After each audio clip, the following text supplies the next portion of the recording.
جیسے ایک بزرگ فرماتے ہیں کہ آدمی کے پاس ہتھیار ہے اور اس کی حفاظت نہ بھی ہو سکے، ہو بھی سکے نہ بھی ہو سکے. آدمی کے پاس پیسے ہیں، پیسوں سے کام بن بھی سکے نہ بھی بن سکے، لیکن آدمی کی زندگی میں نماز ہے اور دعا کی طاقت ہے تو یہ نہیں ہو سکتا کہ اس کی نماز اور دعا سے اس کے کام نہ بنے. یہ یقین ہمارے دلوں میں پیدا کرنا ہے. صحابہ کرام رضوان اللہ اجمعین نے اس یقین کو بنانے کے لیے بہت محنت کی اور بہت قربانیاں دی، تب جا کے ان کا یقین بنا. تو میں یہ کہہ رہا تھا اللہ تعالیٰ نے قیامت تک آنے والے انسانوں کو ایمان کا معیار بتایا. دوسری جگہ اللہ نے فرمایا فَإِنْ آمَنُوا بِمِثْلِ مَا آمَنْتُمْ بِهِ فَقَدِ اهْتَدَوْا، کہ اگر بعد میں آنے والے ایسا ایمان لائیں گے جیسے صحابہ ایمان لائے تو یہ ہدایت کے راستے پر پڑ جائیں گے. صحابہ کا ایمان معیار بنایا. اور صحابہ کا ایمان کیسا تھا کہ حضرت علی رضی اللہ تعالیٰ عنہ فرماتے ہیں کہ اللہ کی قسم اگر ہماری آنکھوں کے سامنے اللہ تعالیٰ جنت کو کھول دے اور جہنم کو کھول دے تو ہمارے ایمان میں ایک رتی پر بڑھوتری نہیں ہوگی، اس لیے کہ ہم نے نبی کریم صلی اللہ علیہ وسلم کی زبان مبارک سے جو جنت اور دوزخ کے حالات سنے اس پر ہمارا ایسا ہی ایمان ہے بغیر دیکھے کہ جیسے ہم نے آنکھوں سے دیکھ لیا. ایک مرتبہ آدھی رات کو تہجد کے لیے کوفہ میں جب حضرت کا قیام تھا، کوفہ میں رہتے تھے، تو آدھی رات کو تہجد کے لیے مسجد میں گئے تو آپ کے دشمن بہت زیادہ ہو گئے تھے، آپ کو شہید کرنے کے چکر میں تھے. تو کچھ نوجوان پہرا دینے کے لیے آپ کے پیچھے پیچھے ہو لیے، اور جب آپ مسجد سے باہر نکلے دیکھا کہ یہ لوگ کھڑے ہیں. بھئی تم کیوں کھڑے ہیں؟ بولا حضرت آپ کی حفاظت کے لیے ہم کھڑے ہیں، کوئی دشمن آپ پر حملہ نہ کر دے. تو کہا بیٹا گھر پہ جا کے سو جاؤ، اگر میری موت کا فیصلہ آسمانوں پہ لکھ دیا ہے اور ہو گیا ہے تو تم تو 4-5 آدمی ہو، پورے کوفہ والے مجھے بچا نہیں سکتے، اور اگر میری موت کا فیصلہ نہیں ہوا ہے تو پوری دنیا مل کر بھی میرا بال بیکا نہیں کر سکتی. یہ ایمان کہ اللہ جس کی حفاظت کرنے پر آئے اس کو کوئی مار نہیں سکتا، اور اللہ جس کو موت دینے پر آئے اس کو ساری دنیا کی ملٹری اس کی حفاظت نہیں کر سکتی. موت اور زندگی کا مالک اللہ ہے، حفاظت کرنے والا، مدد کرنے والا اللہ ہے. صحابہ کرام کو ایسا کامل یقین تھا اللہ اس کے رسول صلی اللہ علیہ وسلم کی باتوں پر. حضرت ابو دردہ رضی اللہ تعالیٰ کا قصہ مشہور ہے کہ وہ دمشق میں، سیریا میں، ملک شام میں ایک مسجد میں بیٹھے ہوئے تھے.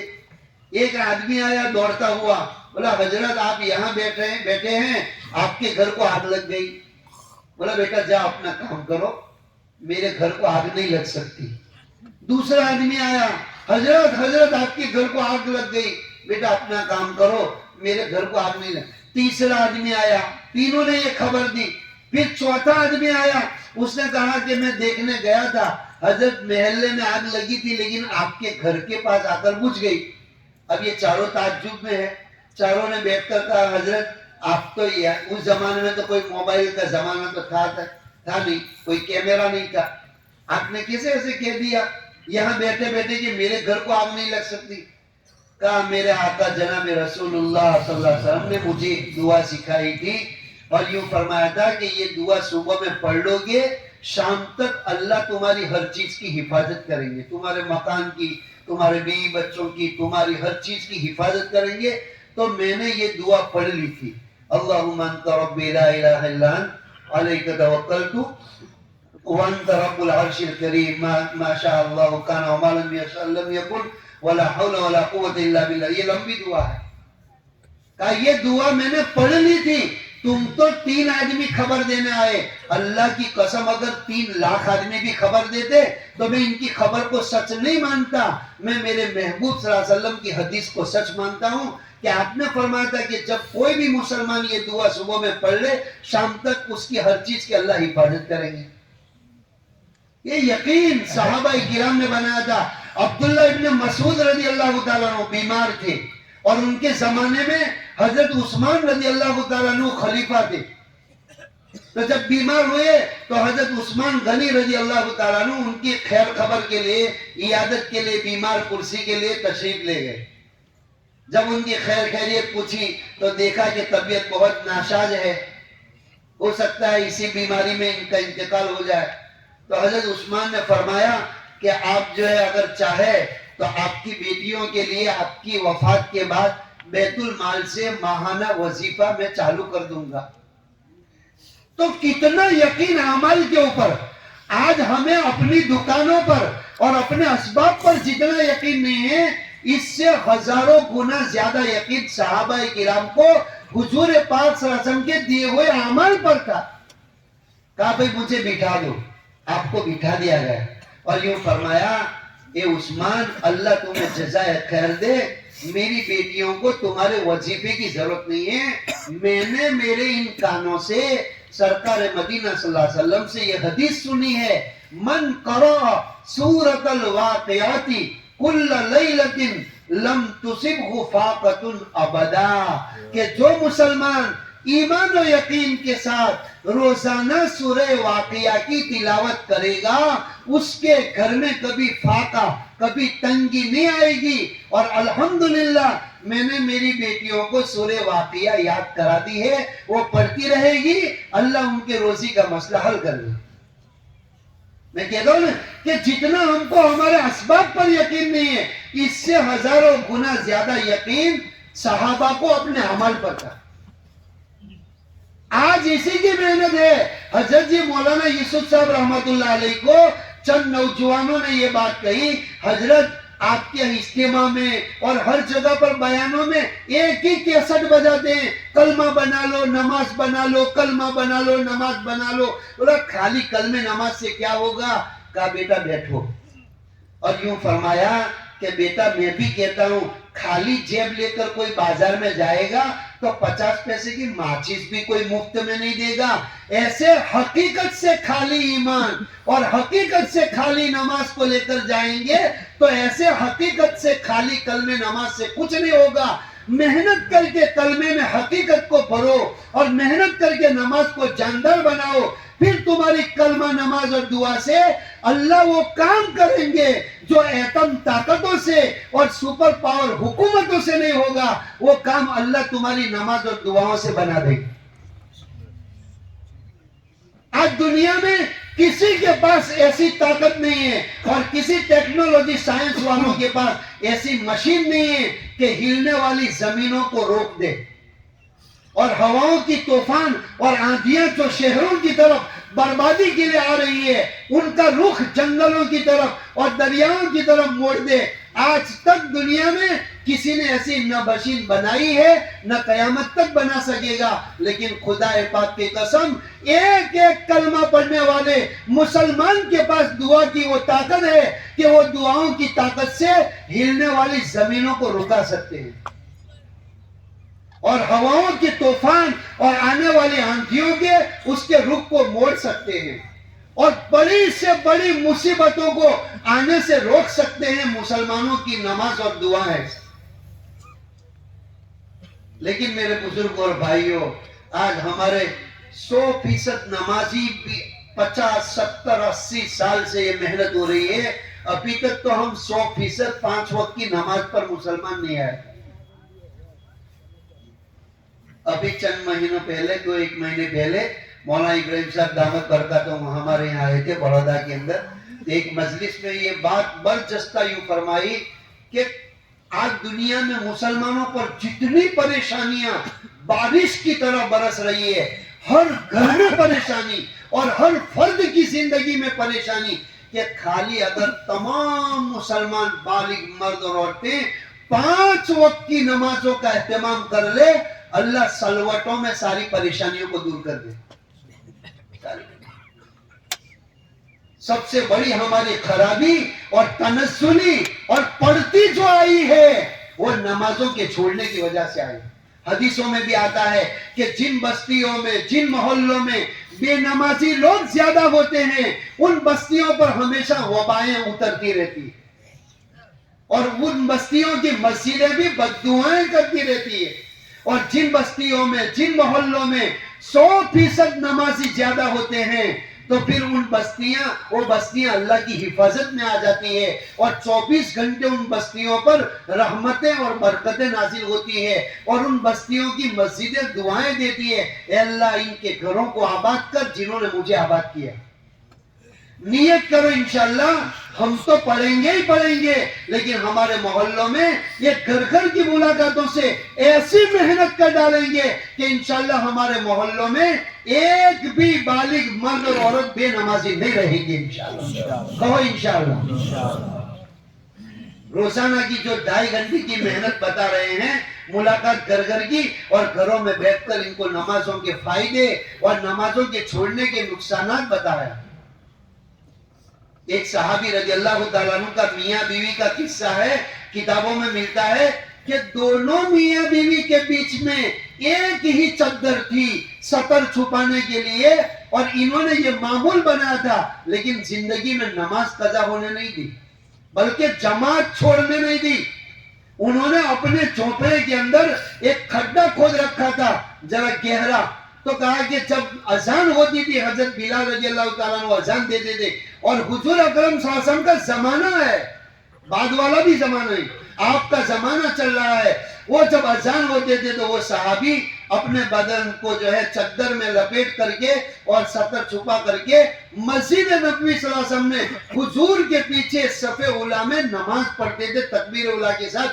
ان کی بیوی کے جسم پر کپڑا نہیں ہوتا تھا، وہ کھڈے میں اتر جاتی تھی، پھر جب وہ نماز پڑھ کے آتے تھے وہ کھڈے میں اتر جاتے تھے، بیوی کو چادر دیتے تھے اور بیوی جو ہے چادر پہن کر اوپر آ کر نماز پڑھ لیتی۔ کئی دنوں تک یہ سلسلہ چلتا رہا، مقدر کے مارے ہوئے تھے، مقدر میں اللہ نے ان کو غریب رکھا تھا۔ تو چند صحابہ نے شکایت کی کہ یا رسول اللہ صلی اللہ علیہ وسلم فلانا آدمی منافق لگتا ہے، کیوں کہ حضور پاک صلی اللہ علیہ وسلم کی فجر کی نماز کے بعد مجلس لگتی تھی۔ دیکھو اس زمانے میں تو اعمال کا اتنا اہتمام تھا، اور حضور پاک علیہ السلام کی فکروں میں 100% مصلی اور نمازی ایسے لگے ہوئے تھے کہ اگر کوئی مجلس میں سے اٹھ کر چلا جاتا یا کوئی تعلیم کے حلقے میں نہیں بیٹھتا تو سب جو ہے اس کے اوپر منافق کا گپا لگا دی، بھئی یہ منافق ہے جب ہی نہیں بیٹھتا۔ کیوں کہ اللہ کے پیارے نبی صلی اللہ علیہ وسلم نے فرمایا کہ خیر بقاء الارض عند اللہ احب کہا کہ اس کا ترجمہ یہ ہے حدیث کا کہ اللہ کے نزدیک تمام زمین کے ٹکڑوں میں سب سے محبوب جگہ مسجدیں ہیں، عند اللہ مساجدها، کہ سب سے محبوب جگہ اللہ کو مسجدیں ہیں، اور سب سے زیادہ ناپسندیدہ جگہ اللہ کو بازار ہے۔ تو آج تو ہمارا مسجدوں میں تو جی لگتا نہیں، تعلیم کے حلقے میں بیٹھنے کو جی لگتا نہیں، اور جو ہے یہ مشورے میں بیٹھنے کا جی لگتا نہیں ہے، گھش میں ہمارا جی نہیں لگتا۔ تو ہمارے بھی ایمان کو بنانے کی ہمیں فکر کرنی چاہیے۔ ایک حدیث ہے یا کوئی مقولہ ہے المؤمن فی المسجد کالسمک فی الماء، جس کا ایمان مضبوط ہوتا ہے مومن مسجدوں میں ایسے رہتے ہیں جیسے مچھلی پانی میں رہتی ہے کہ اس کو پانی سے باہر نکالو تڑپ تڑپ کے بن جائے گی، اور منافق مسجد میں ایسا رہتا ہے جیسا پنجرے میں پرندہ قید ہونے کو پسند نہیں کرتا، یہ تو لوگ زبردستی اس کو پنجرے میں بند کر دیتے ہیں، وہ تو ہواؤں کی فضاؤں میں اڑنا پسند کرتے ہیں۔ کہ منافق جب مسجد میں آئے گا تو کب سلام پھرائے کب بھاگو، مسجد میں اس کا جی نہیں لگے گا، وہ ایسا رہے گا جیسا پنجرے میں پرندہ رہتا ہے۔ نیت کرو انشاءاللہ ہم زیادہ سے زیادہ وقت ہمارا مسجدوں میں گزاریں گے اور مسجد والے اعمال میں گزاریں گے انشاءاللہ۔ کہو انشاءاللہ۔ تو شکایت پہنچی، آپ صلی اللہ علیہ وسلم نے سب کے سامنے تو ان کو نہیں ٹوکا، لیکن کسی ایک وقت کے اندر ان کو بلایا اور کہا بھئی کیا پریشانی ہے تم کو، تم کیوں فجر کی مجلس میں بیٹھتے نہیں ہو، گھر پہ چلے جاتے ہو؟ کہا یا رسول اللہ صلی اللہ علیہ وسلم یہ ہمارا اور اللہ کے درمیان میں ایک راز ہے۔ کہا نہیں تم ضرور بتاؤ مجھے تاکہ کوئی پریشانی ہو تو تمہاری مدد ہو جائے۔ کہا یا رسول اللہ صلی اللہ علیہ وسلم ہمارے میاں بیوی کے بیچ میں ایک ہی چادر ہے، جب اذان ہوتی ہے تو میں نماز کے لیے یہاں آتا ہوں کپڑا چادر اوڑھ کر کے، میری بیوی کے پاس کپڑا نہیں ہوتا، پھر نماز کے بعد میں فوراً چلا جاتا ہوں، اور چونکہ فجر کی نماز کا وقت بہت تھوڑا ہوتا ہے، سورج نکلنے پر ختم ہو جاتا ہے، اس کے لیے میری بیوی کی نماز قضا نہ ہو، اس کے لیے میں جلدی چلا جاتا ہوں۔ اور آج ہم کیا کرتے ہیں؟ سونے کی در میں چلے جاتے، تعلیم میں بھی نہیں بیٹھتے، فجر کے بعد مسجد و جماعت کے مشورے میں بھی نہیں بیٹھتے اور فوراً چلے جاتے۔ اور کتنے تو کیا کرتے ہیں؟ وقت لگائے ہوئے ساتھی، اللہ معاف فرمائے، ہم کسی کی غیبت نہیں کرتے، لیکن چونکہ یہ تو آپس میں مذاکرہ ہے، مذاکرہ ہم کو نفع دیتا ہے، بہت سارے ساتھی وقت لگائے ہوئے بھی جماعت میں بھی حاضر نہیں ہوتے اور گھر ہی پر نماز پڑھ لیتے۔ حالانکہ فضائل اعمال کی کتاب میں، فضائل نماز میں بارہا اس حدیث کو سنی ہے کہ نبی کریم صلی اللہ علیہ وسلم فرما رہے ہیں، میرا دل یہ چاہتا ہے کہ چند نوجوانوں کو میں کہوں کہ تم لکڑیاں جمع کرو اور لکڑیوں سے پھر ان کے گھروں کو آگ لگا دو، آگ، کہ جو بغیر عذر کے گھروں میں نماز پڑھتے ہیں اور مسجد میں جماعت کے ساتھ نماز نہیں پڑھ رہے، اتنے ناراض ہے بغیر عذر کے گھر پہ پڑھنے والے اور جماعت کی نماز کو چھوڑنے والوں سے۔ ہمارے آقا اتنے ناراض تھے کہ یوں فرماتے تھے کہ میں ان کے گھروں کو آگ لگا دوں۔ اس لیے میرے بزرگوں اور بھائیوں، نمازوں کا اہتمام ہو اور ایسی نماز جاندار کامل یقین کے ساتھ پڑھے کہ یہ 2 رکعت نماز کے ذریعے سے اللہ تعالیٰ شانہ ہمارے تمام مسئلوں کو آسان کریں گے۔ اس لیے کہ ہمارا آقا رسول پاک صلی اللہ علیہ وسلم نے فرمایا، دیکھو اذا سألت فاسأل اللہ، جب بھی کوئی حاجت پیش آ جائے خبردار خبردار لوگوں سے مت مانگنا، 2 رکعت نماز پڑھ کے اللہ ہی سے مانگنا۔ وَإِذَا اسْتَعَنْتَ فَاسْتَعِنْ بِاللَّهِ، جب بھی تمہارے اوپر کوئی پریشانی ہو جائے لوگوں کے سامنے رونا مت رو، تنہائی میں 2 رکعت صلاۃ الحاجہ کی نماز پڑھو اور اللہ سے گر گرا کر مانگو، اللہ فوراً تمہاری مدد کرے۔ اِيَّاكَ نَعْبُدُ وَإِيَّاكَ نَسْتَعِينُ، اے اللہ ہم تیری ہی عبادت کرتے ہیں اور کرتے رہیں گے، تجھ ہی سے مدد مانگتے ہیں اور مانگتے رہیں گے۔ زندگی میں یہ معمول بنا لو۔ ہمارے ایک بزرگ فرماتے ہیں، ہر بندے کا تعلق، ہر بندی کا تعلق اللہ کے ساتھ ایسا مضبوط ہونا چاہیے جیسے ایک چھوٹا معصوم جو ابھی بولتے نہیں سیکھا، وہ اپنی ہر ضرورت کے لیے اپنی ماں کی طرف رجوع کرتا ہے اور ہر پریشانی میں، ہر چوٹ کے اندر ماں کی گود میں جا کر گھس جاتا ہے۔ کہا کہ جب بھی کوئی اس کو چاکلیٹ کھانی ہے، بسکٹ کھانی ہے تو رونے کا منہ بنائے گا، ماں کا کپڑا پکڑ کے دکان لے جائے گا اور انگلی کے اشارے سے جو چیز کھانی ہو وہ بتائے گا تو اس کی ضرورت پوری ہو جاتی ہے۔ پیاس لگی ہے تو اماں کو پکڑ کر کے جو ہے مٹکے کے پاس لے جائے گا، بھوک لگی ہے تو روئے گا، اور کھیلتے کھیلتے اگر گر گیا، چوٹ لگی تو روتے روتے سینکڑوں مرد اور عورتیں ملتے ہیں راستے میں، بیٹا کیا ہوا، ادھر آ جاؤ، بیٹا کیا ہوا، کوئی کے پاس نہیں جاتا، سیدھا گھر آ کے ماں کی گود میں جاتا ہے۔ کہا جیسا اس بچے کا تعلق ماں کے ساتھ ہے کہ وہ ہر ضرورت میں ماں کے پاس اور ہر چوٹ میں تسلی کے لیے ماں کے پاس، ایسے ہی ہر مسلمان مرد اور عورت اللہ کے ساتھ ایسا تعلق ہو جائے کہ زندگی میں چھوٹی ہو یا بڑی کوئی بھی حاجت پیش آ جائے کسی سے کچھ نہیں کہنا، 2 رکعت نماز پڑھ کے اللہ ہی سے مانگنا، اور کوئی بھی پریشانی مصیبت آ جائے کسی کے سامنے شکایت نہیں کہنا، 2 رکعت نماز پڑھ کے اللہ سے مدد مانگنا، ایسا تعلق ہو جائے۔ اللہ نے وعدہ کیا ہے کہ تم مجھ سے دعائیں مانگو میں تمہاری دعائیں قبول کروں۔ اس کے ساتھ ساتھ میرے دوستوں بزرگوں، یہ مبارک محنت زندگی میں صفات لانے کی ہے۔ ہم دین کا علم بھی سیکھنے والے بن جائے، مقام پر ہو تب بھی اللہ کے راستے میں جائے، تب بھی پوری زندگی من المہدی الی اللحد کہ گھوڑیے سے لے کے قبر کے گھڑے میں جانے تک پوری زندگی دین کا علم سیکھو، نئی نئی دعائیں یاد کرو، نئی نئی قرآن کی صورتیں یاد کرو، لمبی لمبی نمازیں بناؤ۔ یوں فرمایا جب ایمان، جیسے دیکھو پیسہ زندگی میں اثر ڈالتا ہے نا، آدمی کے ساتھ پیسہ آ جاتا ہے، دولت تو پہلے چھوٹی دکان لگاتا تھا، بڑی دکان ہو گئی، پہلے چھوٹے مکان میں رہتا تھا، کرائے کے مکان میں رہتا تھا، اب خود کا مکان بن گیا، پہلے جو ہے 25,000 کی 5,000 کی بات کرتا تھا، اب لاکھوں کی بات کرنے والا ہو گیا، پہلے اس کے دوست غریب لوگ تھے، اب مالدار پارٹیوں کے ساتھ بیٹھنا لگا۔ کہ جب پیسہ آتا ہے تو اس کا بول بدل جاتا ہے، اس کی چال بدل جاتی ہے، اس کا مکان بدل جاتا ہے، اس کی دوستیاں بدل جاتی ہے. تو کیا خیال ہے آپ کا جب ایمان اندر میں حقیقت کے ساتھ اترتا ہے، اللہ کی قسم اس کا سر سے لے کے پیر تک اور صبح سے لے کے شام تک کی زندگی بدل جائے گی. پھر اس کو لمبی لمبی نمازیں پڑھنے میں اور اللہ کے سامنے راتوں کو اٹھ کر تہجد پڑھنے میں اور اللہ کے سامنے رونے میں ایسا مزہ آئے گا جیسا دنیا والوں کو دنیا کمانے میں مزہ آتا ہے. اچھے کھانوں کی شوقین کو اچھے کھانوں میں مزہ آتا ہے، اس کو اللہ کے سامنے لمبی لمبی نماز پڑھنے میں مزہ آئے گا. تہجد پڑھنے میں ٹھنڈی برداشت کر کے تہجد پڑھنے میں اس کو مزہ آئے گا. جب ایمان بنے گا تو اس کو اعمال میں مزہ آئے گا.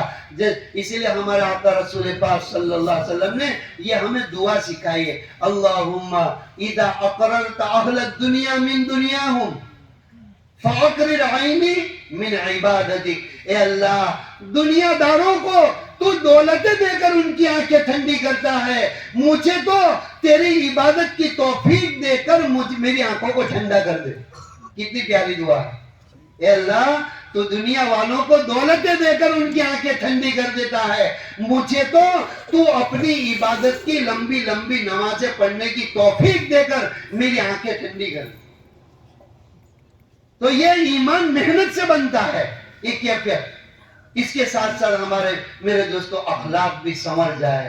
روز ہمارے اخلاق میں اور حقوق العباد میں ہماری صحت ہو اور ترقی ہو رہی ہو. ہمارے آقا رسول پاک صلی اللہ علیہ وسلم نے فرمایا، یا ایھا الناس، اے لوگو سلام کو خوب پھیلاؤ. سلامتی کی دعا ہے یہ. گڈ مارننگ یہ سب چیزیں نہیں ہیں، اس میں کوئی دم نہیں ہے. السلام علیکم، اللہ تعالیٰ تیری جان مال، تیرے گھر والے، بیوی بچے سب کو اللہ سلامت رکھے. کتنی پیاری دعا ہے. کہا یا ایھا الناس افشوا السلام، اے لوگوں سلام کو آپس میں خوب پھیلاؤ. واطعموا الطعام، اور بھوکوں کو کھانا کھلاؤ. وصلوا الارحام، اپنے رشتہ داروں کے ساتھ صلہ رحمی کا معاملہ کرو. وَصَلُّوا بِاللَّيْلِ وَالنَّاسُ نِيَامٌ، جب دنیا سو رہی ہو، گہری نیند سو رہی ہو، آدھی رات کو اٹھ کر تہجد کی نماز پڑھو. تَدْخُلُوا الْجَنَّةَ بِسَلام، سلامتی کے ساتھ جنت میں چلے جاؤ. سلامتی کے ساتھ جنت میں چلے جاؤ. تو میرے بزرگ اور بھائیوں، ہمارے اخلاق بھی سنور جائے. دیکھو ہر آدمی کے 3 رشتے ہیں شادی کے بعد تک جو ہے. ایک تو اپنے ننیال کا رشتہ، امی کے جو رشتہ دار ہیں، خالائیں ہیں، ماموں ہیں. ابو کے رشتے والے چاچا ہے، پھوپھیاں وغیرہ ہے. اور تیسرا آدمی جب شادی کرتا ہے تو سسرال کے رشتے والے ہوتے ہیں. تو آج کل سسرال کے رشتوں کو تو بہت نبھاتے ہیں، لیکن اماں اور ابا کے جو رشتے دار ہیں ان کے اندر ہماری بہت بے توجہی اور بے فکری رہتی. حالانکہ حدیثوں میں ہے اور مسئلہ بھی ہے، مسائل میں بھی ہے کہ جب آدمی مالدار ہے اور زکوٰۃ دینے کی شروعات کرے تو اپنے قریبی رشتہ داروں سے شروعات کرے تو ڈبل ثواب ملے گا. رشتہ داروں کا حق ادا کرنے کا بھی ثواب ملے گا اور زکوٰۃ کے ادا کرنے کا بھی ثواب ملے گا. اور رشتہ داروں میں وہ جو زکوٰۃ کے حقدار ہے سب کو دے سکتے ہیں، خالی اوپر اور نیچے والے رشتے والے اور میاں بیوی کے رشتے والے، یعنی ماں باپ اور دادا دادی اوپر والوں کو نہیں دے سکتے، اور بیٹا اور پوتا اور بیٹی اور نواسے اوپر اور نیچے کے رشتے والے اور میاں بیوی ایک دوسرے کو زکوٰۃ نہیں دے سکتے. باقی چاچا کی اولاد، پھوپھی کی اولاد، ماموں خالہ ان کی اولاد، اگر وہ زکوٰۃ کے حقدار ہے، وہ غریب ہے، تو ہماری زکوٰۃ کی شروعات پہلے ان سے ہونی چاہیے تاکہ ہم کو ڈبل ثواب ملے. اسی طرح مدارس کے اندر علم پھیلانے کے اندر وہاں پر بھی ڈبل ثواب ملتا ہے کہ بھئی ایک تو دین کے پھیلانے کا بھی ثواب اور زکوٰۃ کی ادا کرنے کا بھی ثواب. اور میرے بزرگ اور بھائیوں، جیسے امت مسلمہ کا بہت بڑا طبقہ اور بہت بڑی تعداد میں مسلمان نمازوں میں کمی اور کمزوری اور سستی کرتے ہیں، ایسے امت کے مالدار زکوٰۃ دینے میں بھی بہت سستی کر رہے ہیں.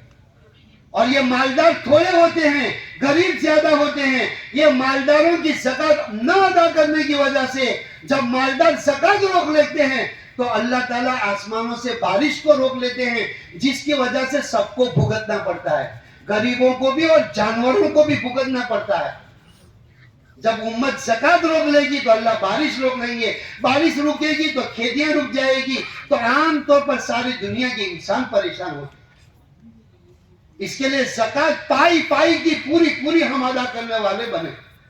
اور اکثر میں کہا کرتا ہوں کہ زکات نہ ادا کرنے کی وجہ سے جو امت کو، اور یاد رکھنا میرے دوستو، جو مالدار غریبوں کو زکات دیتے ہیں وہ غریبوں کا احسان مانے کہ بھئی انہوں نے ہماری زکات کو قبول کیا اور اللہ کے فریضے کو ادا کرنے کا وہ ذریعہ بنے، ان کے اوپر احسان نہ جتلاوے اور ان کو حقیر نہ سمجھے۔ کیوں کہ جن کو بھی اللہ نے دنیا میں مالدار بنایا ہے مقدر سے بنایا ہے، اپنے کمال سے مالدار نہیں بنے ہیں، اور جن کو غریب بنایا ہے اللہ نے مقدر سے ان کو غریب بنایا ہے۔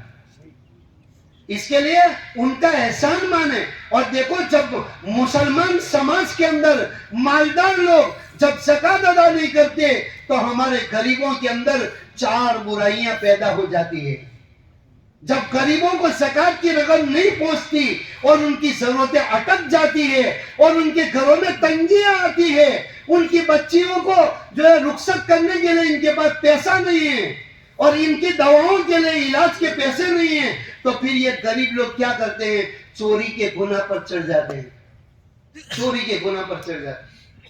دوسرا گناہ کیا کرتے ہیں کہ وہ لوگ اپنی عورتوں کی عزت بیچنے کے اوپر مجبور ہو جاتے ہیں۔ اللہ امت کی حفاظت فرمائے۔ مجبور ہو جاتے ہیں وہ پھر اپنی عورتوں کی عزت کا نیلام کرتے ہیں، کیونکہ مالدار زکات پہنچاتے نہیں ہیں، غریبوں کا خیال نہیں رکھتے ہیں، تو پھر یہ برائی پیدا ہو جاتی ہے۔ پھر تیسری برائی وہ دھوکہ دیتے ہیں۔ چوتھی برائی کہ اخیر میں آ کر غیرت والے ہوتے ہیں، خوددار ہوتے ہیں، نہ چوری کر سکتے ہیں اور نہ دھوکہ دے سکتے ہیں اور نہ کسی کا لوٹ کھسوٹ کر سکتے ہیں اور نہ کسی کے سامنے ہاتھ پھیلا سکتے ہیں، تو پھر اخیر میں آ کر زندگیوں سے تنگ آ کر خودکشی اور ابغاط کر ڈالتے ہیں۔ ہمیشہ میں کہا کرتا ہوں ان مالداروں کی گردن پر قیامت کے دن اللہ سوال کریں گے، یہ جتنے بھی گناہ مجبوری سے ہو رہے ہیں اور جن کے تک زکات کی رقم نہیں پہنچتی، ان سب گناہوں کا وبال ان پر تو آئے گا ہی، لیکن ان مالداروں پر بھی آئے گا کہ جن کو اللہ نے دولت دی تھی اور وہ زکات ادا نہیں کر رہے۔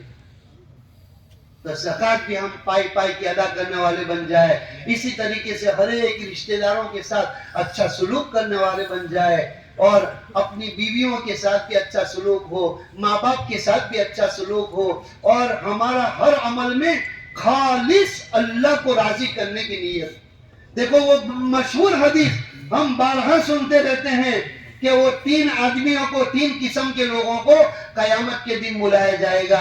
ایک علماء کی جماعت ہوگی، اور ایک جو ہے مالدار سکھیوں کی جماعت ہوگی، اور ایک جو ہے شہیدوں کی جماعت ہوگی۔ اور کتنا بڑا عمل ہے، سخاوت کا عمل، علم پھیلانے کا، علم کی خدمت کا عمل، اور جو ہے شہادت کا عمل، اتنے بڑے عمل، اور پھر استقامت کے ساتھ کرتے ہوں گے، پوری زندگی کرتے ہوں گے استقامت کے ساتھ، لیکن نیت کی خرابی کی وجہ سے ان تینوں سے جب کارگزاریاں لی جائے گی، بولو علماء تم نے کیا کیا؟ اے اللہ اتنے مدرسے بنائے، اتنے حافظ بچوں کو حافظ بنائے، اتنا دین کا، اتنے مسلمانوں کو نماز سکھائی اور اتنا دین پھیلایا، اتنی کتابیں لکھی۔ کہا جھوٹ ہے میرے بندو، تم نے تو بڑے علامہ اور بڑے مولانا، تمہارے مسافر ہو، تمہاری واہ واہ ہو، اس کے لیے سارا کیا تھا، میرے پاس تمہارا کوئی بدلہ نہیں ہے۔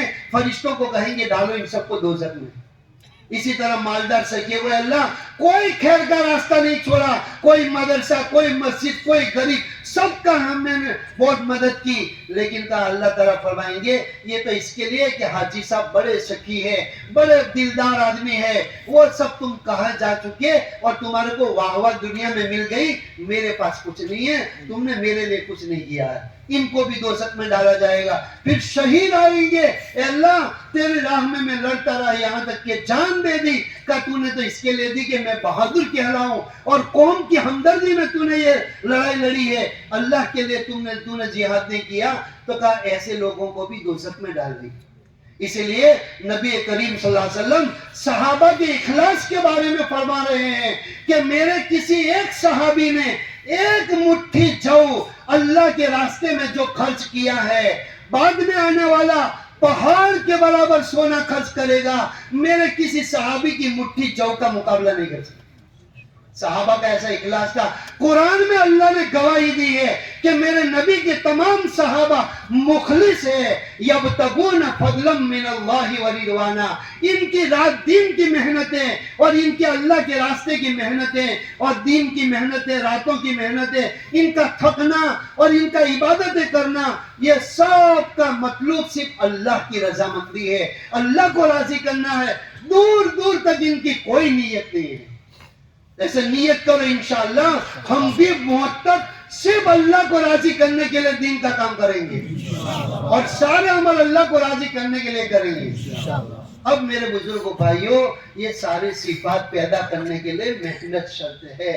یہ تو ابھی سب باتیں ہوئی، باتوں سے زندگی میں دین نہیں آئے گا، بلکہ باتوں سے ایک جذبہ بنے گا، ذہن سازی ہوگی۔ اصل یہ صفات محنت سے آئے گی۔ مولانا ابراہیم صاحب دامت برکاتہم فرماتے ہیں کہ جیسے تربوز ہوتا ہے نا، تربوز کے اوپر جتنی دھوپ زیادہ پڑتی ہے نا، اس میں اتنا مٹھاس پیدا ہوتا ہے۔ کہ ایسے ہی ہم جب جتنا اپنے آپ کو قربانیوں میں ڈالیں گے، ٹھنڈی گرمی بھوک پیاس کو برداشت کریں گے، تو پھر اللہ تعالیٰ ہمارے ایمان میں حقیقت کو پیدا کر دے گا اور ہماری زندگی صفات والی بن جائے گی۔ بس میرے بزرگ اور بھائیوں، دیکھو آج کل ہمارے اوپر دنیا بہت سوار ہے۔ رات کو بھی مولانا اسماعیل صاحب نے کتنا جو ہے 1.5 گھنٹے تک محنت کی، ہمیں سمجھایا، ہمارے ذہن سازی کی، لیکن ابھی ہمارے دلوں پر ایسی دنیا چھائی ہوئی ہے۔ ایک جو ہے مدینہ کے آدمی کا بھی واقعہ ہے کہ اس لیے مولانا ابراہیم صاحب فرماتے ہیں کہ جب ہم غربت میں تھے، غریبی میں تھے، چیزیں ہمارے پاس کم تھی اور آرام کے نقشے ہمارے پاس کم تھے، تو ہم بہت عبادت اور دین کا کام کرتے تھے، قربانیاں دیتے تھے۔ اب یہ استقبال کا زمانہ آیا ہے، ہر ایک کے پاس دولت، پیسہ، مکان، کاروبار سب کچھ آ گیا ہے، تو اب یہ امتحان اللہ لے رہے ہیں۔ تو ہمیں یہ حالت میں بھی، استقبال کی حالت میں بھی ہمیں چلتے رہنا چاہیے، رکنا ہمیں نہیں چاہیے۔ ثعلبہ نام کا ایک آدمی تھا مدینہ منورہ کا، وہ پہلے شروعات میں تو ایک صحابی کے اس میں تھے اور پکے ایمان والے تھے، لیکن دنیا کی محبت نے ان کو منافق بنا دیا۔ کہا وہ تنگی کی حالت میں تھے، رسول اللہ صلی اللہ علیہ وسلم کے پاس آیا، کہا یا رسول اللہ میرے لیے دعا کر دو، بہت تنگی ہو رہی ہے، فاقے پر فاقے گھر میں آ رہے ہیں۔ آپ صلی اللہ علیہ وسلم نے فرمایا بھائی اللہ کے فیصلے پر راضی رہو، تم مجھے دیکھو، میرے لیے اللہ تعالیٰ نے آفر کی تھی کہ مکہ مدینہ کے پہاڑ سونے کا بنا دیا جائے، میں نے پسند نہیں کیا۔ اصل ہماری زندگی آخرت کی زندگی ہے، دنیا کی زندگی تو ہمارے لیے امتحان کی گزرگاہ ہے، تو وہ نہیں مانے اور اصرار کیا۔ تو حضور پاک علیہ السلام نے اس کے مال کے بڑھنے کی دعا کر دی کہ اللہ اس کے مال کو بڑھا دے۔ تو ان کے پاس بکریاں تھی، تو بکریوں میں بڑھاوا ہو گیا، اتنی بکریاں بڑھ گئی کہ اس کی مشغولی کی وجہ سے جماعت چھوٹنے لگی، تکبیر اولا چھوٹنے لگی، صف اولا چھوٹنے لگی۔ پھر جب وہ مسجد کے محلے میں رہتے تھے تو بکریاں بہت ہو گئی، تو محلے والوں نے بھی پریشانی کا اظہار کیا، تو وہ مدینے کے باہر چلا گیا، یہاں تک کہ اتنا دور چلا گیا کہ صرف جمعہ میں حاضری ہونے لگی، 5 نمازیں اپنی جگہ پر اکیلے پڑھ لیتا تھا۔ ہوا جب بکریاں بڑھ گیا تو اب اسی میں راضی ہو گیا۔ اب اس کے بعد پھر کیا ہوا کہ جب بکریوں کی زکات لینے کے لیے 2 صحابی کو بھیجا، جانوروں کی بھی زکات ہے تو زکات لینے کے لیے بھیجا۔ اب چونکہ وہ حضور پاک علیہ السلام کی مجلسوں میں حاضر نہیں ہوتا تھا تو زکات کا مسئلہ معلوم نہیں تھا، صرف درہم اور دینار روپیے پیسوں کا زکات کا مسئلہ معلوم تھا۔ تو وہ 2 صحابی گئے کہ بھئی ہم کو رسول اللہ صلی اللہ علیہ وسلم نے بھیجا ہے، تمہاری جو بکریاں ہیں اس کی زکات ادا کر دو۔ کہا بکریوں میں کیسی زکات، جانور یہ تو ٹیکس ہو گیا، آج تک ہم نے سنا نہیں ایسا مسئلہ۔ اس لیے کہتے ہیں کہ بھئی علماء کے قریب ہو جاؤ، درس قرآن کی مجلسوں میں، قرآن کی تعلیم کے حلقوں میں، علماء کی مجلسوں میں، مسئلے مسائل کی مجلسوں میں خوب بیٹھو اور دھیان سے سنو، تاکہ سارے ہماری ضرورت کے دین کے معلومات ہمیں ہو جائے اور اس پر عمل کرنا آسان ہو جائے۔ تو انہوں نے کہا ٹھیک ہے تم آگے جا کے وصول کر کے آؤ، پھر بعد میں دے دوں گا۔